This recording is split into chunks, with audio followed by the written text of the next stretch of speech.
the moon, and the stars. And on the earth distress among nations, confused by the roaring of the sea and the waves. People will faint from fear and foreboding of what is coming upon the world, for the powers of the heavens will be shaken. Then they will see the Son of Man coming in a cloud with power and great glory. Now when these things begin to take place, stand up and raise your heads, because your redemption is drawing near. Luke 21, verses 25 to 28. A couple of years ago, my spouse and I paid for an issue of the Seattle Times to be delivered to our home every Sunday morning. The idea was that we would wake up early and sit down with a cup of coffee, reading about the ways of the world before going on with our days. We have since canceled our paper subscription, preferring to access our news daily on online platforms. But the value of being aware of what is happening in our community and in our world still holds for us. Being aware of what is happening in our community and in our world informs us, it challenges us, it shapes us into who we are and who we want to be.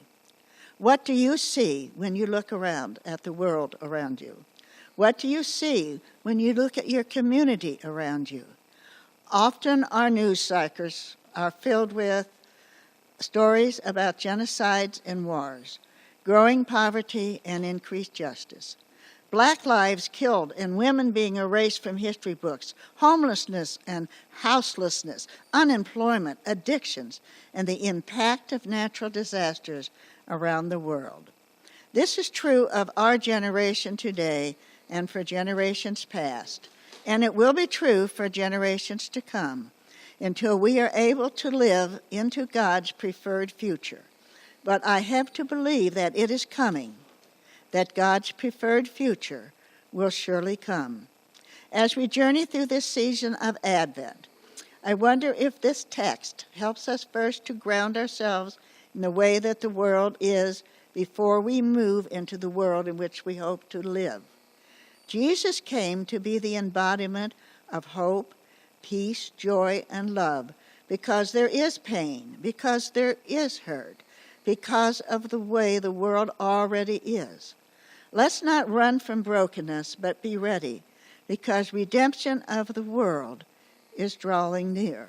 And now please, let's bow our heads.